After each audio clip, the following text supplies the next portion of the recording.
Welcome to the Running Man. The rules are simple. Survive 30 days, but the entire nation is hunting you down. The grand prize, $1 billion! Win this game. Change your family's life forever. Hunt him down!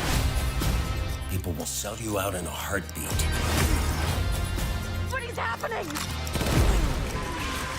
Welcome to the Running Man.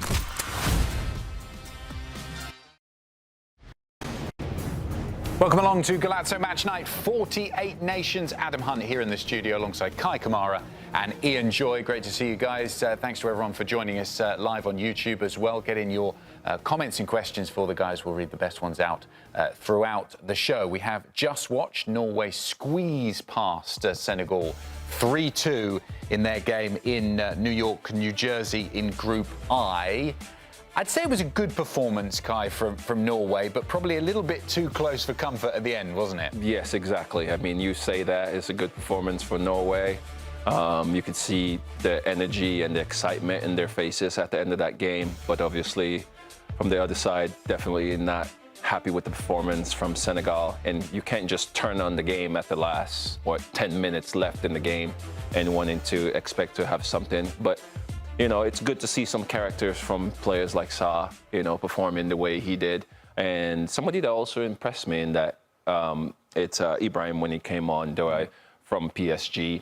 Really, really impressed me, his energy into the game. So hopefully those are some of the younger players we can see going on. But Senegal, overall, this was a disappointment. Like I said, I do not want to put this blame on what's been happening around the camp, but you can almost see it from the players that it's not enough. So a lot of credit to Norway for getting this points. Yeah, tough game, right? Very tough game. Very difficult for me to predict this one. I actually thought Senegal were a slight favourite for me actually going into this game. But I was disappointed with Senegal.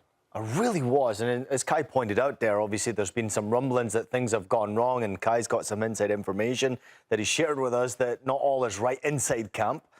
And I think Norway found them out in the end there. Their moment of quality came from, obviously, a substitute in the first half. Very important to see that. But you knew it was only a matter of time before Erling Haaland stepped his game up there. I will say Erling Haaland will grab all the headlines. And I think strikers tend to do that when they score goals, and deservedly so. But Martin Odegaard, for me, was absolutely terrific in this game. Probably should have scored that one in the first half. Right? He was an engine. He moves around the field. He really connects that Norwegian team together. Yeah, I mean, he's an artist when he's in possession of the ball in this type of form. He's confident. He sees things that other players normally don't see. He's that type of guy. He has vision, like few others. But he is one that can unlock defences. And it's not easy to beat the Senegal side. They're a difficult side. But if there is a weakness there, and as Kai's been pointing out, that there seems to be rumblings where not all is right in camp, quality teams will find that out very quickly because they are non-stop. And Norway were non-stop. Second half performance, I thought, was excellent. Getting early goals in that second half essentially killed the game. Just as he did in the first game, Kai, Erling Haaland will get all the headlines. But I think what you're talking about with Odegaard's performance and a few others as well, that Norway are a lot more than just Erling Haaland, aren't they? They are creating the goals for him. They are giving him opportunities. He's played 2 games now so far at the World Cup and scored 4 goals from 9 shots, 7 of those on target. It has been a brilliant start for Norway's all-time top scorer. But it isn't just about him. This was a team performance. That's amazing. That's amazing stats when you put that together to play 2 games and have 4 goals out of it. It's amazing stats. But yes, Haaland really moves well with this team, or this team really moves well with Haaland. He's not the player, he's not the striker that's dropping back and needing to connect like Mbappe, we were talking about earlier, needing to connect with the rest of the players around him. No, he's ready to go straight into the box because he knows that's where the deliveries are coming. Every time the team has the ball, whether it's Odegaard has the ball, they know Haaland wants to run forward. He wants to run towards goal. He loves to be in the box. And that's a number 9. That's a true number 9 that knows I'm going to score my goals inside of the box. And he's very dangerous. The moment he starts to run back, doesn't matter who the defenders are. The rest of that team, the rest of that Senegal team is dropping all the way back, which does give a lot of space to Odegaard and everybody else around them to carry the ball forward. Ian, do you think Haaland's enjoying his chance to shine on the world stage? Because up until now, he's been known mainly as a club player, hasn't he? He's done all of his best talking for the various clubs he's played on a club pitch. because Norway haven't qualified for that much before in terms of big competitions. But now he's on that world stage at a World Cup. And to me, when I watch him, he's showing the world exactly what he can do. Yeah, listen, the previous generation of Norwegian players wasn't very, very good, right? So they struggled to qualify for a World Cup. I was actually at the last World Cup they competed in 1998 in France. I watched Norway play in action against Scotland. And that team had some quality players. Tor André Flo, to obviously say one, Ole Gunnar Solskjaer to say another one. Ronny Johnsen was in Ronny Johnsen, Henning Berg. I mean, there's a number of good players. That generation was very, very good. Was Haaland's dad playing at that time? He was a little bit later. He was a little bit after that time. I think he came in the early 2000s, and then obviously he had that issue with Roy Keane, so a bad injury. But at the same time, you were waiting for Norway to produce, right? And I think what a lot of great nations, and of course Kai, having played so many times at the international level, can tell you, a lot of great nations, they take themselves away and they go back to the beginning.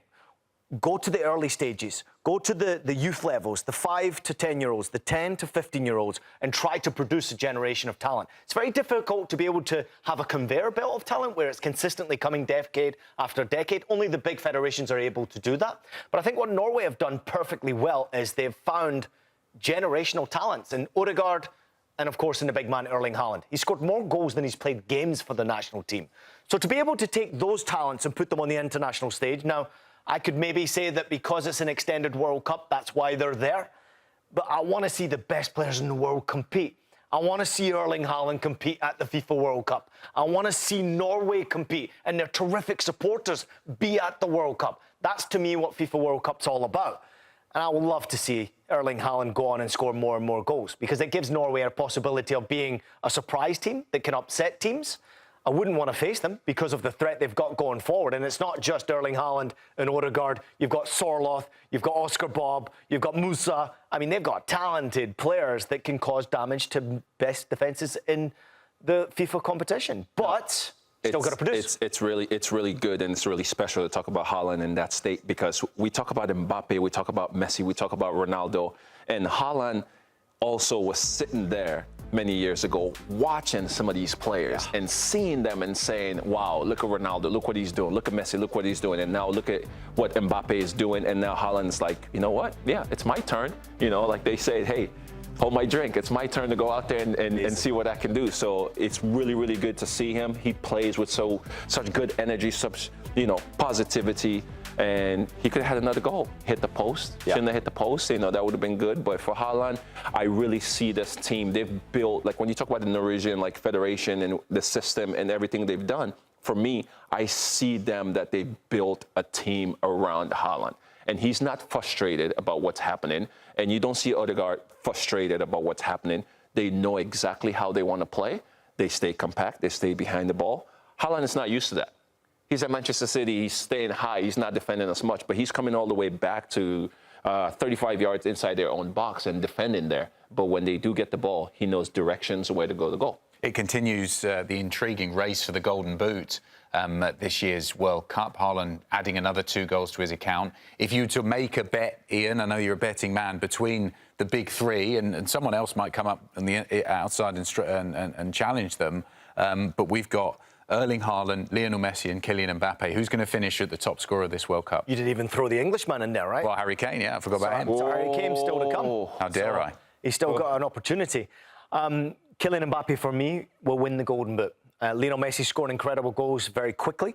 I would expect Cristiano Ronaldo to say something about Uzbekistan in their game. I would expect him to get off the score sheet and eventually break that game where he's on a run of not scoring in major tournaments. But Erling Haaland's record, I mean, he's scored more goals than he's played games. And if you go through his club career, what he's done all the way back to Molde, all the way to Austrian football, into German football, into the Premier League, the guy scores goals at a goal per game average. That, as you know, Kai. No, yeah. For me, that's freaky. For me, it's to see that the fact that, like what you're saying, and I expect him to score more goals in this World Cup, right? But how far would Norway go?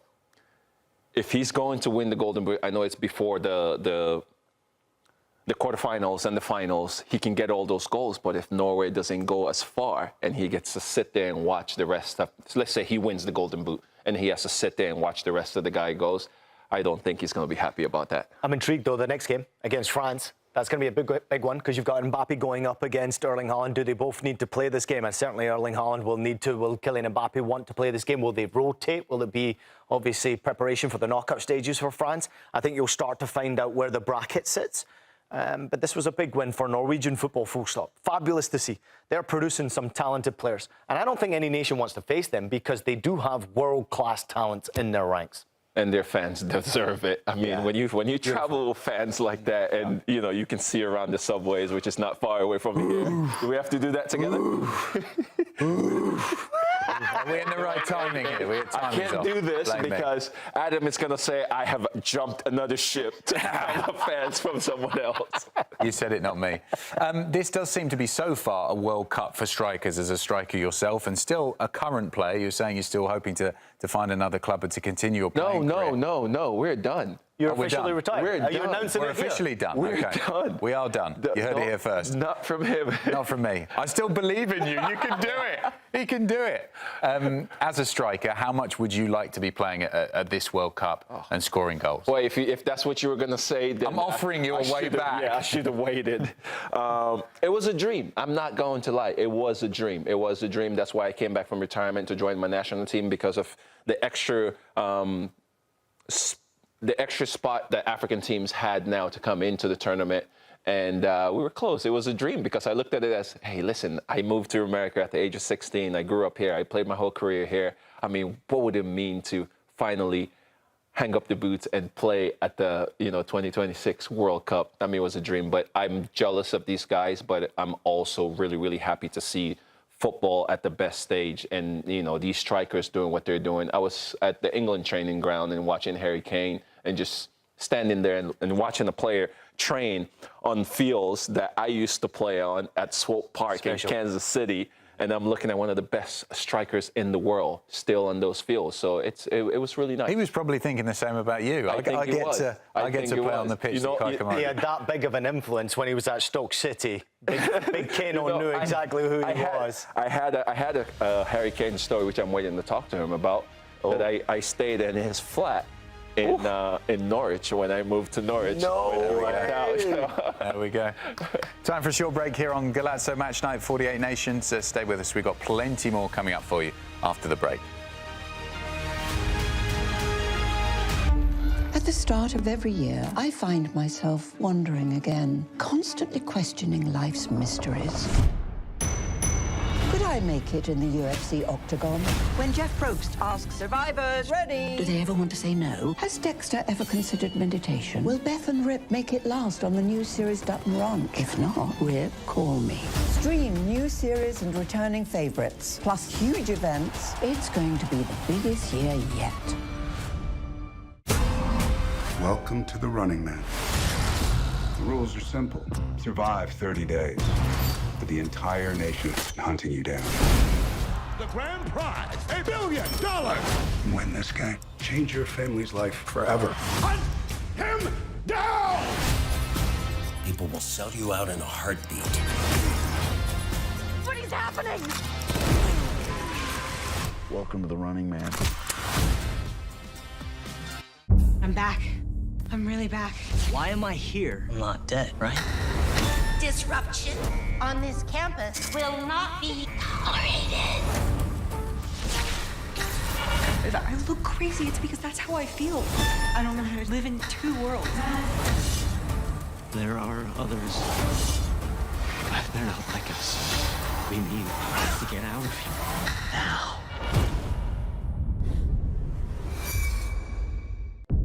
Open your eyes. Paramount Plus has a mountain of movies. Wow. New movies. Timeless movies. Guys who are running out of time movies. So get in on the latest blockbusters. Trust me. And we live the moments that get you every time. And that's all I have to say about that. A mountain of movies, now streaming on Paramount Plus. This is European soccer's biggest stage. Written in the stars! What a difference she has made! The question is, can you handle it? Can you handle it? The crowd here feels electric. Stream every match of the UEFA Women's Champions League on Paramount Plus. I lost my dad and my aunt. What aren't you telling me? I'll never know what you've gone through, but I'm sure your dad will want you to be happy. I will not lose the company that my husband started.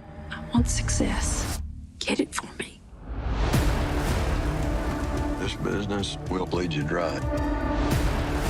Dad, I'm playing on the house's money now. No, you're playing with the devil's money. What's the plan here? Gonna blow! Yeah, well, I'm just getting started. Landman. All episodes now streaming only on Paramount Plus. Welcome back to Golazo Match Night 48 Nations. We're continuing our conversation about the game we watched in Group I in New York, New Jersey.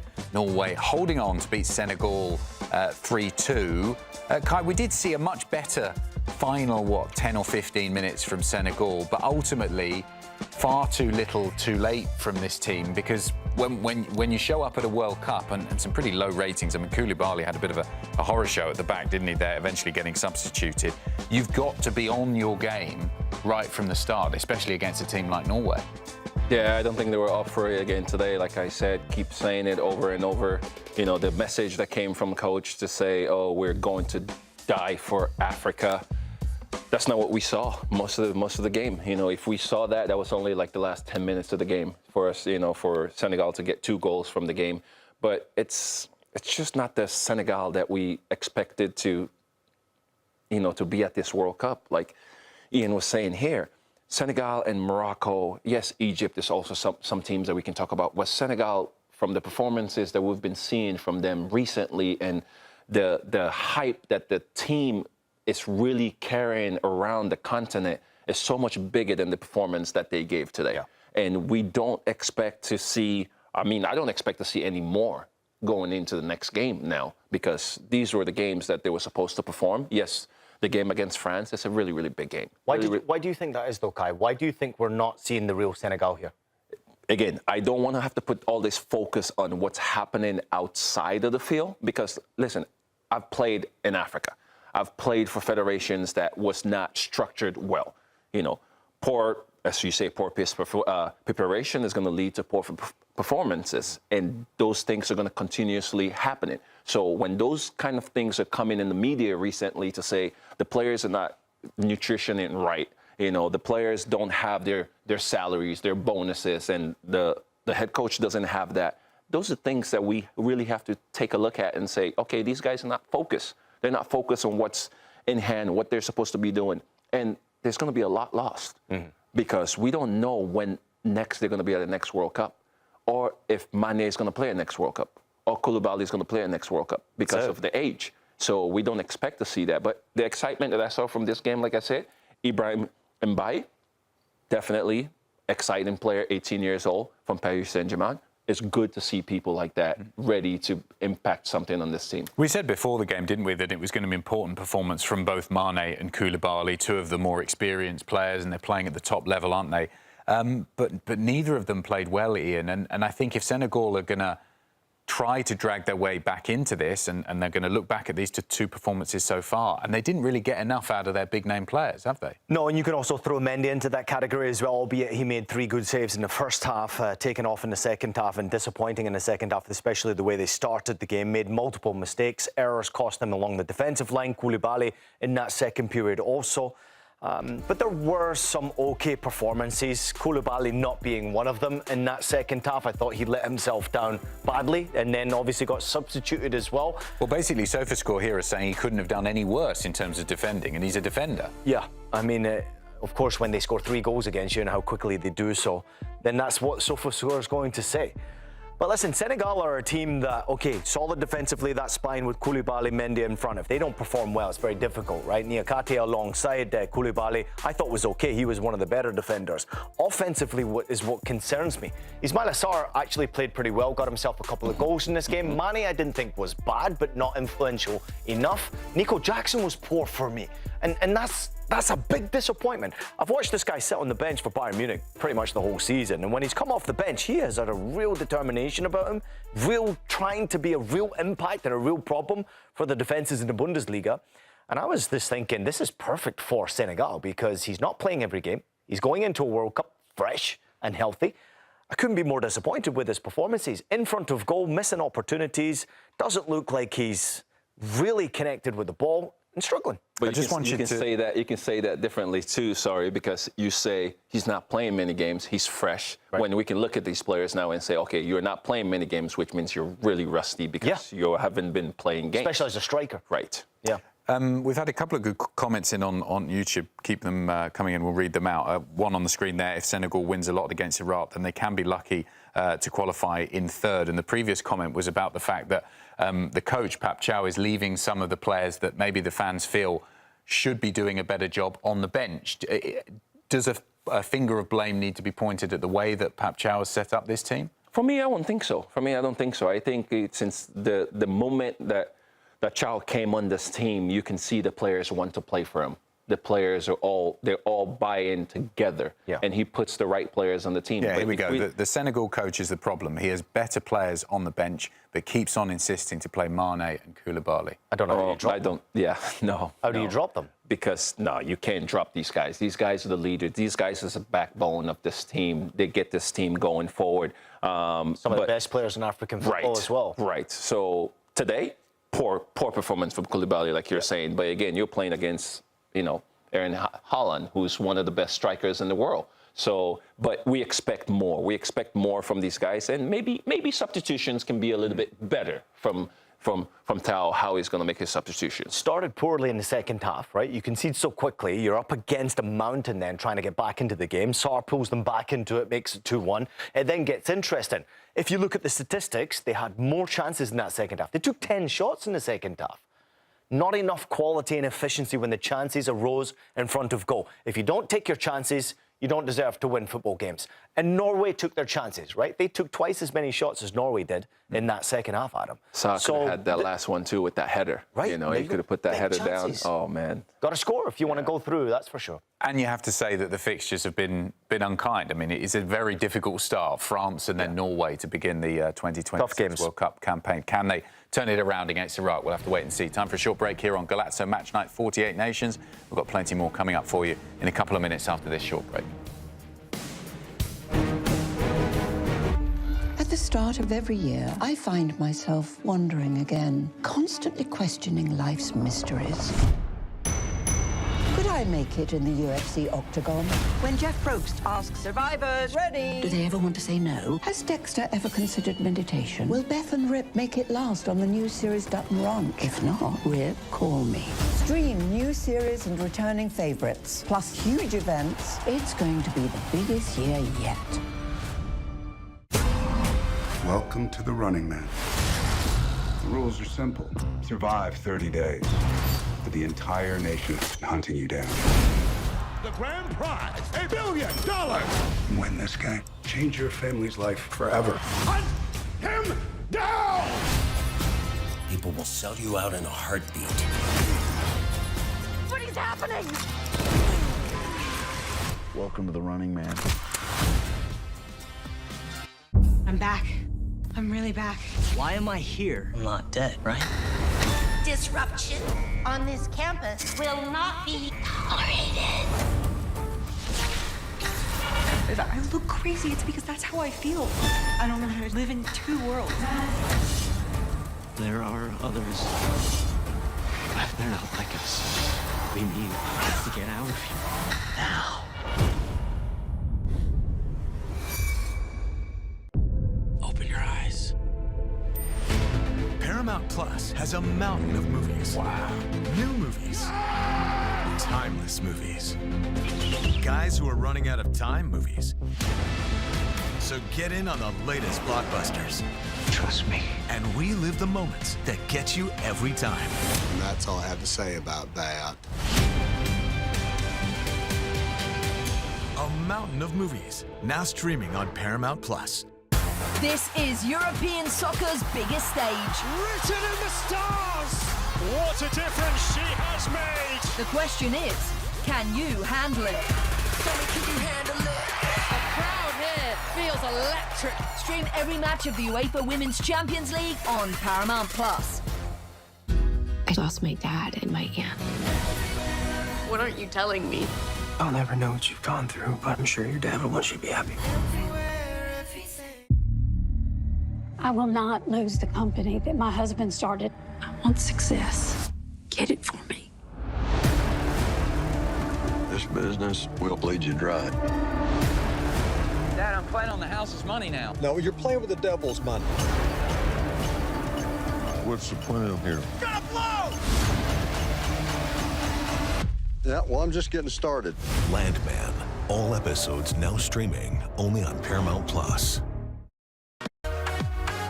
Welcome back to Golazo Match Night 48 Nations. Big game we're looking forward to, and I certainly am looking forward to on Tuesday. England against Ghana at 4 p.m. Eastern in Group L. Both teams winning their opening games in the group. Let's hear from the England boss, Thomas Tuchel, on how his side are going to set up for the game.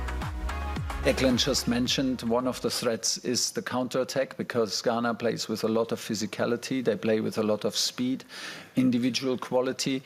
They don't mind if they don't have so much of the ball, because they burst into high-speed attacks on the counter.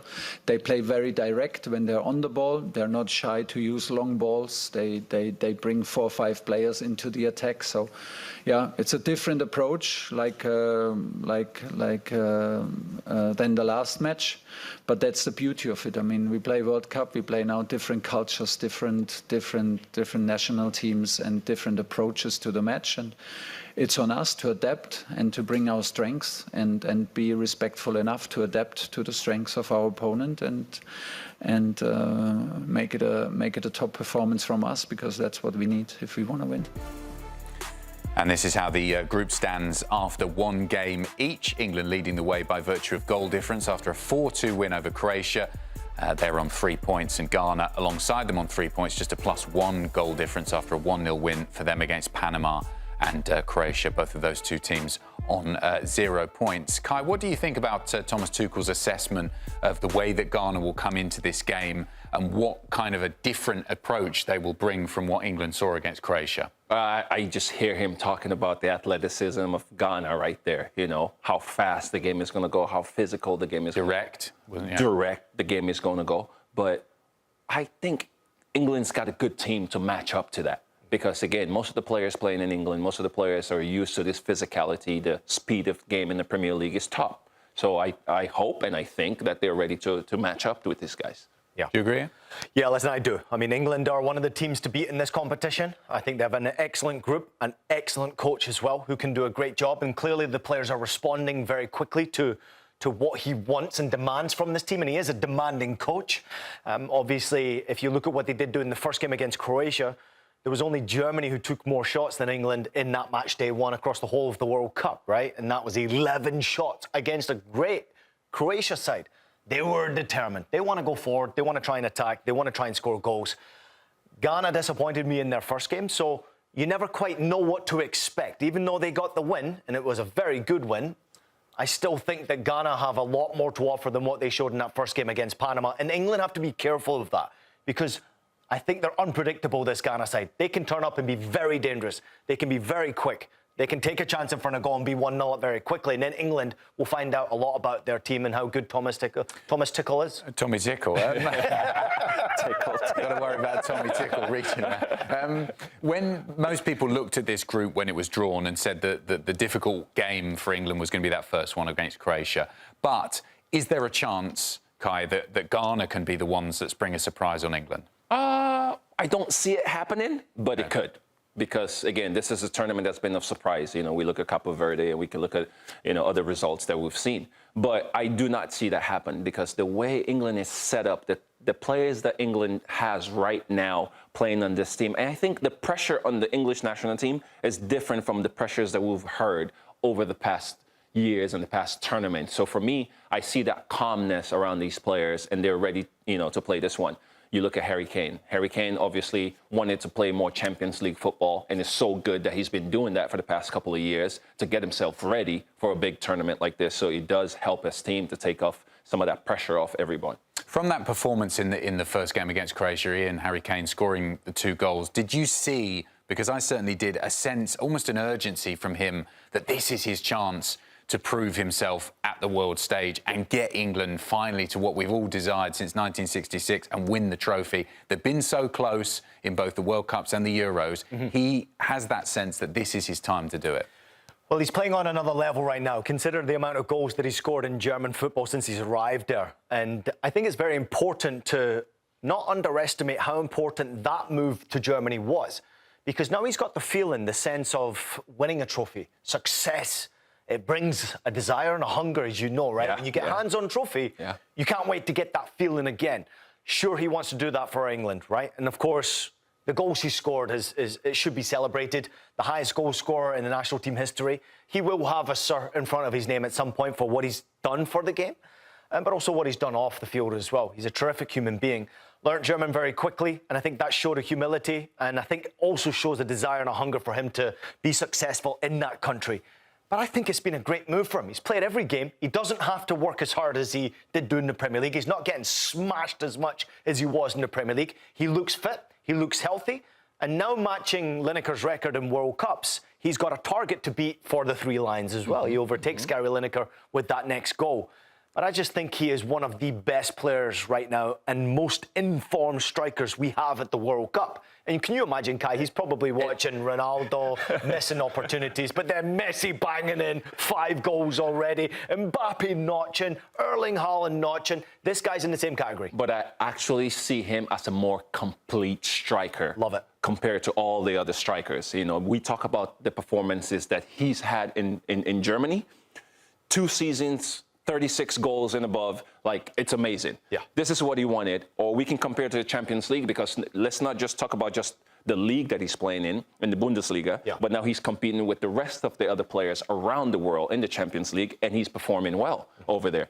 8 goals in the first in the first one, 11 goals in the next season. So Harry Kane, I think this year, we're not talking so much about him. People are not talking so much about him. But this could be the year that England does something good. When you say complete player, what separates him from the other names that I just mentioned? Okay.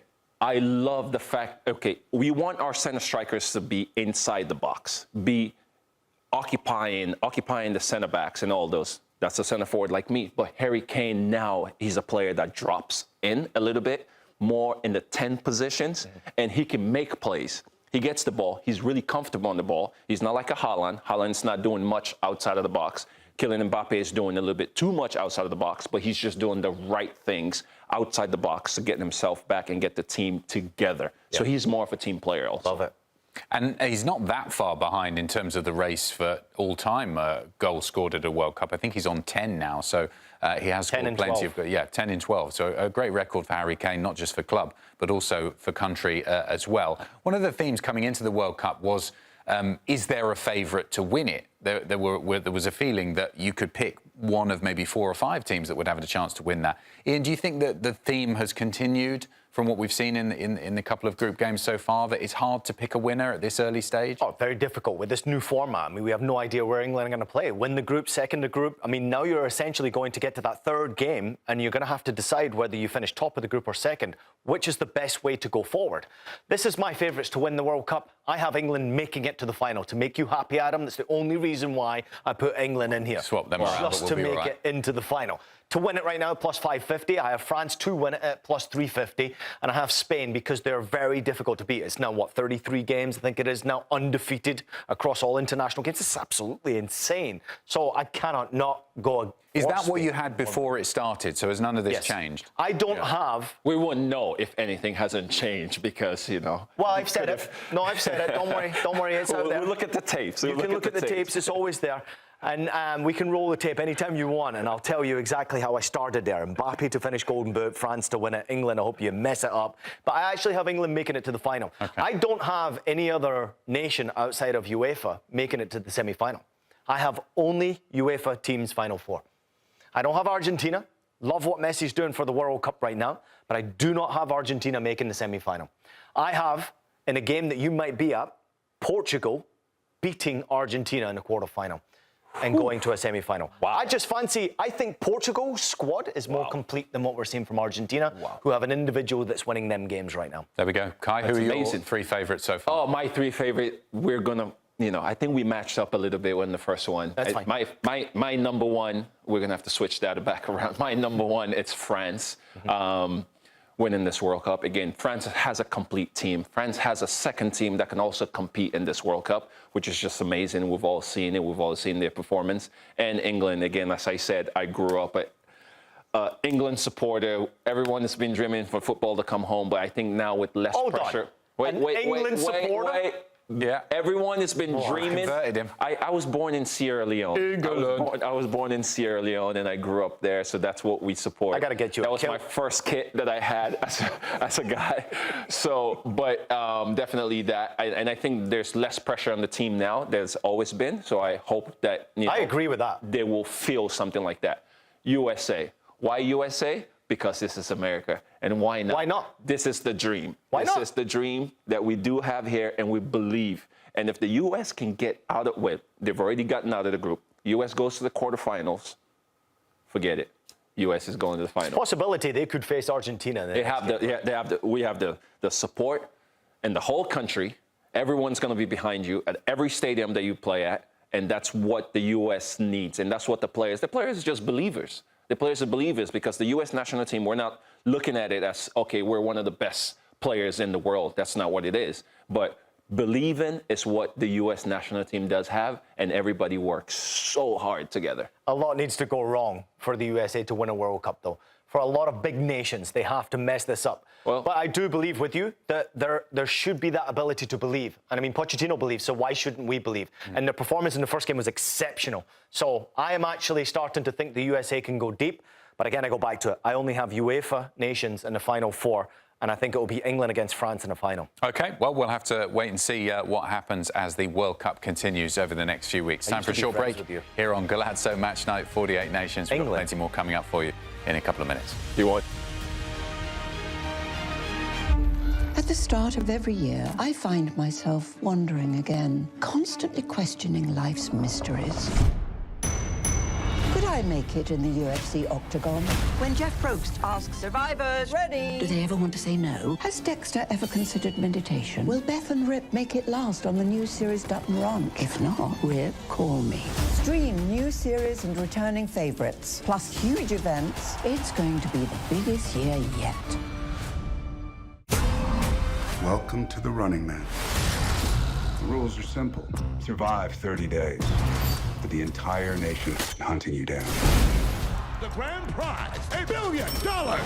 Win this game. Change your family's life forever. Hunt him down! People will sell you out in a heartbeat. What is happening? Welcome to the Running Man. I'm back. I'm really back. Why am I here? I'm not dead, right? Disruption on this campus will not be tolerated. If I look crazy, it's because that's how I feel. I don't know how to live in two worlds. There are others. But they're not like us. We need to get out of here. Now. Open your eyes. Paramount Plus has a mountain of movies. Wow. New movies. Timeless movies. Guys who are running out of time movies. So get in on the latest blockbusters. Trust me. And we live the moments that get you every time. And that's all I have to say about that. A mountain of movies, now streaming on Paramount Plus. This is European soccer's biggest stage. Written in the stars! What a difference she has made! The question is, can you handle it? Can you handle it? The crowd here feels electric. Stream every match of the UEFA Women's Champions League on Paramount Plus. I lost my dad and my aunt. What aren't you telling me? I'll never know what you've gone through, but I'm sure your dad will want you to be happy. I will not lose the company that my husband started. I want success. Get it for me. This business will bleed you dry. Dad, I'm playing on the house's money now. No, you're playing with the devil's money. what's the plan here? Gotta blow! Yeah, well, I'm just getting started. Landman. All episodes now streaming only on Paramount Plus. Welcome back to Golazo Match Night 48 Nations. A lot of pressure on Portugal on Tuesday in their second group game against Uzbekistan after they failed to beat DR Congo last week. Some people had them as outside chances to lift the trophy given the depth of their squad, but they are still yet to reach a World Cup final in their history. As you've seen from those photos there, they've had some unbelievable squads down the years, particularly recently, but haven't been able to get the job done. Here are their performances in the last 5 World Cups. One of their better finishes was in 2006 when they made it to the semis, finishing in 4th place. A couple of round of 16s there. In 2014, they lost in the group stages. 2022, the last World Cup, they went all the way to the quarter-finals. And I think what that record shows, Ian, is, I'm not going to say it's easy, but there are plenty of nations who've got close to winning a World Cup. But there are very, very few nations who have actually then gone on to win it. What is that difference? How do you bridge that gap for a nation like Portugal? Yeah, I tried to put my finger on it with Portugal because if you look at the squads that they've had through generations now, it's been a conveyor belt of top class and potentially world-class talent coming through. There has been very good teams, very good coaches as well, who've been in charge of the Portuguese national team and not quite been able to get over that final hurdle. When you've got a superstar, I mean, one of the greatest of all time to ever played our game in Cristiano Ronaldo, there should be no reason. He has had some of the best supporting act players around him to be able to go to war with. And I can't quite put my finger on why Portugal haven't been able to get past it. Now, you've had, obviously, Messi last World Cup, obviously France 2018. You can go through the years as to why a nation went on to win it. But I can't quite figure out why Portugal have not been able to get to that final and win it. The Euros, obviously, is one thing, but the World Cup is something completely different. And I think that's the trophy, obviously, the trophy that Cristiano wants. This support act that he has now, this group, might be the best he's ever had. And he's played with, as you just saw from some of the pictures right there, some of the greatest squads put together in national team history. So I want to see Cristiano Ronaldo win a FIFA World Cup. Do I think it's possible? I think it's possible for them to get to the Final Four, but I don't feel like Portugal can win it. And I don't think Cristiano Ronaldo, in this type of form that he's in right now, is helping in any way. He's not scoring goals at the international level. Now, I know he's one of the greatest players to have ever played our game. But we need more from Cristiano Ronaldo, and that has to start with this game against Uzbekistan. It was a disappointing performance from Cristiano Ronaldo in the first game. Let's hear now from one of his teammates, Ruben Diaz, who leapt to his defence, speaking ahead of this one against Uzbekistan. Bem, primeiro que tudo, eu acho que as setas não estão apontadas só a um jogador. Como é óbvio, o Cris é um grande foco da atenção, mas acho que todos estamos em causa no momento destes. Mas acima de tudo, e à parte do facto do que acabei de dizer, acho que nada fora da normalidade está a acontecer. Tem sido assim sempre que eu aqui estive, acredito que assim continuará a ser no futuro. E como tal, nada novo. What do you reckon then, Kai? Is this man the problem or the solution for Portugal? He's the solution for Portugal. Uzbekistan is sitting there and thinking we're playing against a hungry Cristiano Ronaldo. And that's what it's going to be. You know, he's going to grab all the attention. It doesn't matter who else comes around him. Rafael Leal and everybody else, you know, to help him win this game, because that's what's really going to happen, you know. It was one game, and everyone is talking about Cristiano Ronaldo and how Cristiano Ronaldo did not perform in this one game. Sure, true. But he's also a man that can take this Portugal team to the next level. I mean, I'm sorry, I'm not going to say elsewhere, because my son actually says Cristiano is going to win the World Cup no matter what happens. I hope he's right. So that's going to happen. But if I look at it in this sense for Cristiano Ronaldo, this is the right time. He knows what the pressure is. He knows how much he has to perform for his national team. And I believe that after seeing the rest of the media and everything else, it's not something that he doesn't see. He sees these things. And he's going to want to prove to everybody that he still has a little bit left in the tank that he can perform. Listen, I disagree, Kai, because of the form, right? The statistics don't lie, and they somewhat back me up. That, okay, Cristiano going up against Uzbekistan, who don't have a great record, right? They've won 1 game and 23 appearances against UEFA opposition.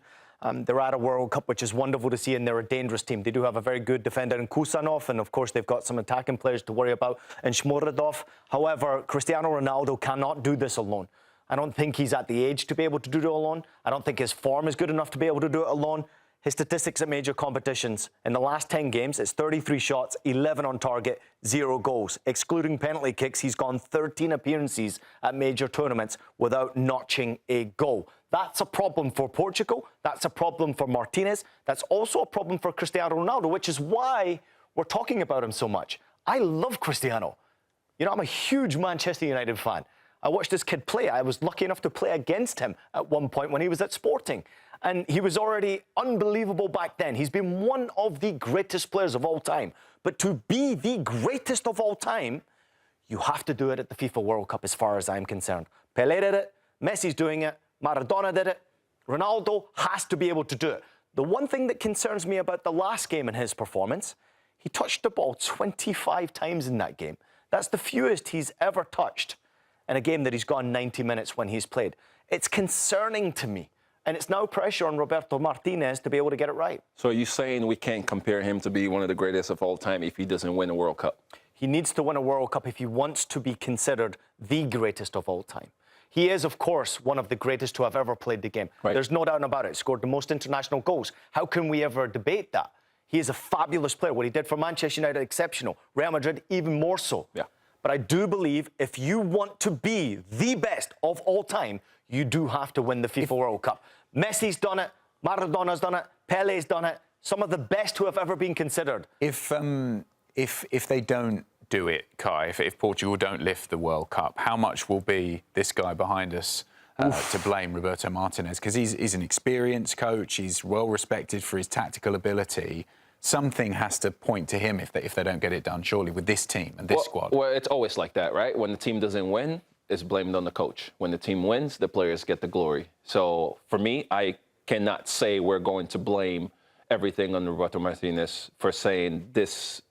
You had everything. You had all the pieces to the puzzle, but you didn't reach where the nation wanted you to go. Again, this is a really, really tough World Cup. And like Joy mentioned, Portugal probably has the best supporting staff right now, even off the bench, for the team. Because when we look at the English team and we look at the France team, those are the supporting staffs that we're looking at to say, okay, there are players around this team, you know, Champions League winners on this team right here.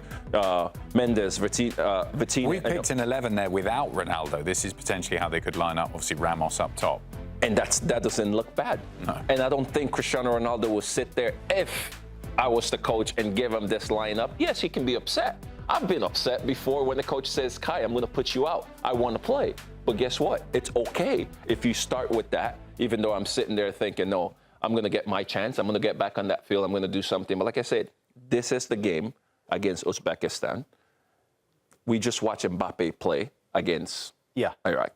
You know, Iraq. We just watched him play, and you saw him wanting to get those goals because he knows that's a game he can get those goals. So this is the game that Cristiano Ronaldo is going to come back out and show the rest that I still can help this team. If he scores the goals against Uzbekistan, they'll win the game. Can I make a controversial statement?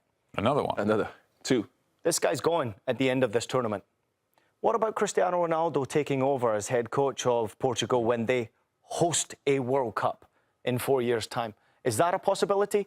If he has to have that mentality, he has to start thinking about what's best for Portugal right now.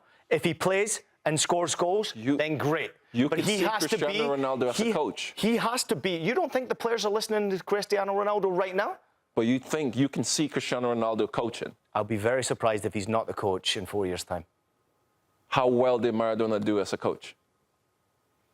I don't think he's slightly unhinged. You're not necessarily saying that he's going to be a good coach. You're just saying that it does look like the progression from, okay, this is his last World Cup, and then he's going to become the coach. Listen, I spent a lot of time at the Portuguese Federation recently, and that whole facility they've got has his picture everywhere.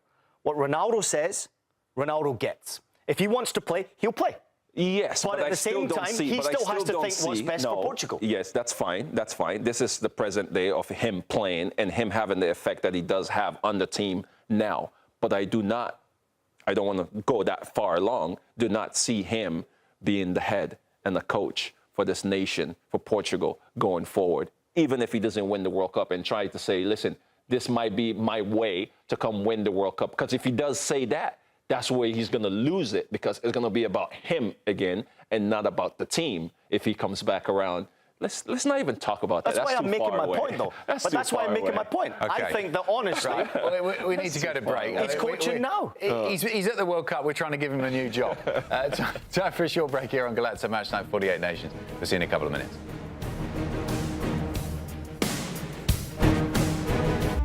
At the start of every year, I find myself wondering again, constantly questioning life's mysteries. Could I make it in the UFC octagon? When Jeff Probst asks survivors, ready? Do they ever want to say no? Has Dexter ever considered meditation? Will Beth and Rip make it last on the new series Dutton Ranch? If not, Rip, call me. Stream new series and returning favorites, plus huge events. It's going to be the biggest year yet. Welcome to the Running Man. The rules are simple. Survive 30 days. With the entire nation hunting you down. The grand prize, $1 billion. Win this game. Change your family's life forever. Hunt him down! People will sell you out in a heartbeat. What is happening? Welcome to the Running Man. I'm back. I'm really back. Why am I here? I'm not dead, right? Disruption on this campus will not be tolerated. If I look crazy, it's because that's how I feel. I don't know how to live in two worlds. There are others. But they're not like us. We need to get out of here now. Open your eyes. Paramount Plus has a mountain of movies. Wow. New movies. Timeless movies. Guys who are running out of time movies. So get in on the latest blockbusters. Trust me. And relive the moments that get you every time. And that's all I have to say about that. A mountain of movies, now streaming on Paramount Plus. This is European soccer's biggest stage. Written in the stars! What a difference she has made! The question is, can you handle it? Tell me, can you handle it? The crowd here feels electric. Stream every match of the UEFA Women's Champions League on Paramount Plus. I lost my dad and my aunt. What aren't you telling me? I'll never know what you've gone through, but I'm sure your dad will want you to be happy. I will not lose the company that my husband started. I want success. Get it for me. This business will bleed you dry. Dad, I'm playing on the house's money now. No, you're playing with the devil's money. What's the plan here? Gonna blow! Yeah, well, I'm just getting started. Landman. All episodes now streaming only on Paramount Plus. Welcome back to Golazo Match Night 48 Nations. Here are some of the results from Monday's action at the World Cup. Argentina beating Austria 2-0. Lionel Messi starring again. France beating Iraq despite a 2-hour rain delay. 3-0 it finished there. And then Norway also scoring 3 to win 3-2 against Senegal. Our main man, Nico Cantor, was in Dallas with the Argentina fans celebrating another fabulous performance from the little magician. And he sends us this report. What an incredible last couple of days here in Dallas, Texas. We finished the day off with some barbecue, enjoying some good meat before we move on to Houston. But before we can think of our next journey, I must say that getting to witness Messi make history here in Dallas, in my home country, is an absolute privilege. Listen, I've been to World Cups throughout the entire planet, and there's always one thing that you can expect. It's Argentina fans to show up. And it's almost like a pilgrimage. It's a congregation of Argentine fans. Like, football is their religion and their God is Messi. And today, he became further immortalized when he broke the all-time top goal-scoring record at FIFA World Cups. Think about Argentines in all the corners of the planet where they're from, but specifically Argentinians, whose economy for the last several decades has been in shatters. People who sacrifice everything. They leave their families, they leave their work, they bite into their life savings in order to get a chance to just witness their national team. And all of this coincides with Messi breaking records and Messi making more history. So whatever sacrifice it was paid off watching today's match. But next up, it is Houston. Next up, it's Ronaldo. I've never seen him score at a World Cup. I would love to be able to witness that. Of course, one of the greatest players of our generation with Portugal, trying to bounce back after that draw against DRC. And Nico's grand tour of the USA, North America, continues. And he will be visiting 11 of the host cities across 44 days, 15 matches and 11,000 miles travelled. And we'll keep you right up to date across his journey here on Golazo Network. Let's get to some latest news from around Planet Football now, as we always do here on Golazo Match Night 48 Nations. We're going to start in Germany. RB Leipzig have announced the appointment of former Argentina international Martin Demichelis as their new head coach following the departure of Ole Werner. The Bundesliga club dismissed Werner last week despite finishing third and also qualifying for the Champions League last season. Demichelis was in charge of Mallorca last season in Spain in La Liga, but couldn't prevent them getting relegated at the end of the season. Over to England now. Some good news for Manchester United. They've acquired the majority, and that's a quote, of land needed to build a proposed new 100,000-seater stadium. The club announced on Monday United have secured 25 acres of land close to Old Trafford as they push on with plans to build the largest sporting arena in the UK. Club bosses expect the project to cost around $2.5 billion. Although specific details about proposed funding have not yet been released. And some big transfer news concerning Argentina forward Julian Alvarez, who has told reporters at the World Cup he wants to leave Atletico Madrid. He said, and I quote, "I don't want to hide or act like I don't want to be clear. I try to be honest. I spoke to Atletico people, and I think the best for everyone involved is for me to leave. I want to fulfill my dream." Alvarez is reportedly in favour of joining La Liga champions Barcelona, but Atleti have released a statement saying that the Argentine is not for sale unless his $500 million release clause is a €500 million release clause is met. This is the statement. They said there's no amount of money for which Barca, and they named Barca specifically, can buy Julian Alvarez. He will not be transferred to Barcelona. Either they pay the release clause for €500 million or there is no deal. It would be a lot of money. Can you see him going to Barca, Ian? I think it'd be a great fit. You have to replace the goals that Lewandowski scored for Barcelona. So yes, I can see it happening. If Barcelona want to make this move happen, they're going to have to come up with the big bucks. Atleti are winning the social media battles right now with some of their posts, and it's been excellent to watch. Julian Alvarez, this past season, not great. Goal scoring in La Liga, 29 games. I think he only got 8 goals in La Liga. But the goals he scored in the Champions League, right? He got 10 goals in 15 games in the Champions League. And I think that's what Barcelona want. They want to win that Champions League trophy so desperately.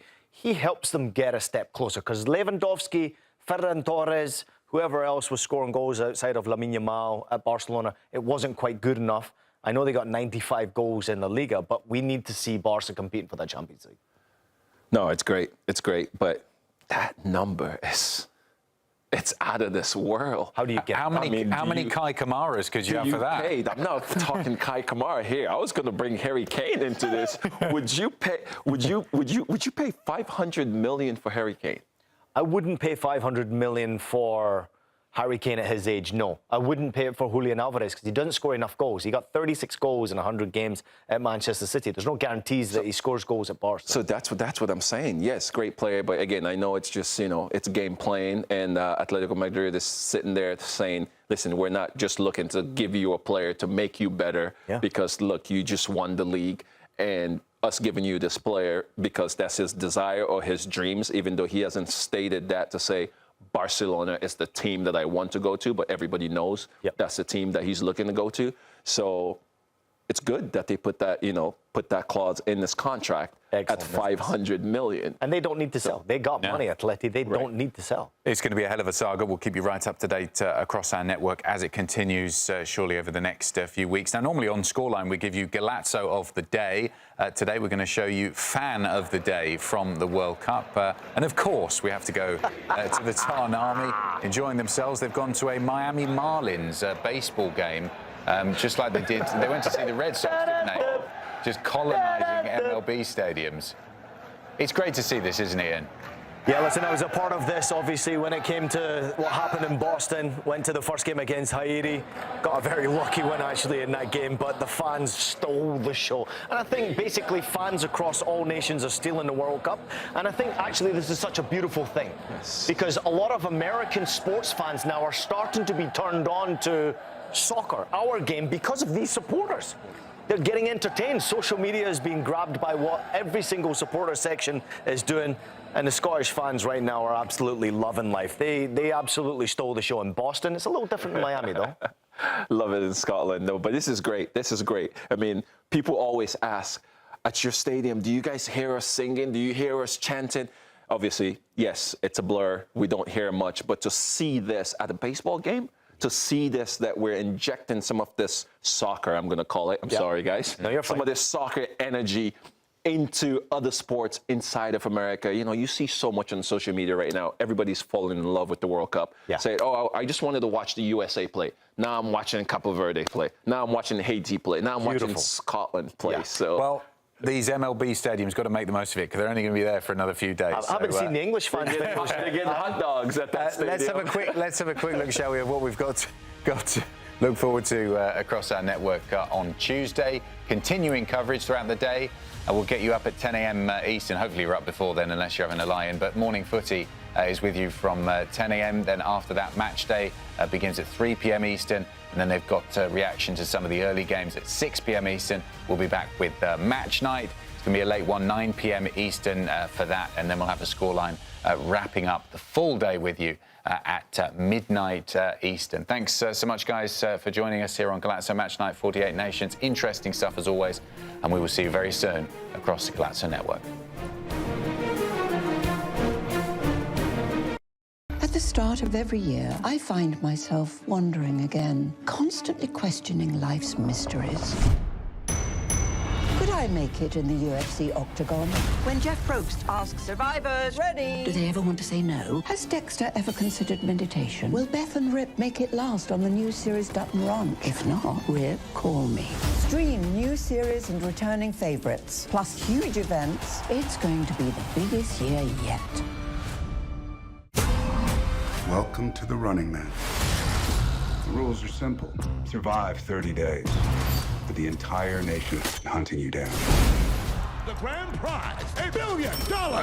Win this game. Change your family's life forever. Hunt him down! People will sell you out in a heartbeat. What is happening? Welcome to the Running Man. I'm back. I'm really back. Why am I here? I'm not dead, right? Disruption on this campus will not be tolerated. I look crazy. It's because that's how I feel. I don't know how to live in two worlds. There are others. But they're not like us. We need to get out of here now. Open your eyes. Paramount Plus has a mountain of movies. Wow. New movies. Timeless movies. Guys who are running out of time movies. So get in on the latest blockbusters. Trust me. And relive the moments that get you every time. And that's all I have to say about that. A mountain of movies, now streaming on Paramount Plus. This is European soccer's biggest stage. Written in the stars! What a difference she has made! The question is, can you handle it? Tell me, can you handle it? crowd here feels electric. Stream every match of the UEFA Women's Champions League on Paramount Plus. I lost my dad and my aunt. What aren't you telling me? I'll never know what you've gone through, but I'm sure your dad will want you to be happy. I will not lose the company that my husband started. I want success. Get it for me. This business will bleed you dry. Dad, I'm playing on the house's money now. No, you're playing with the devil's money. What's the plan here? Gonna blow! Yeah, well, I'm just getting started. Landman. All episodes now streaming only on Paramount Plus.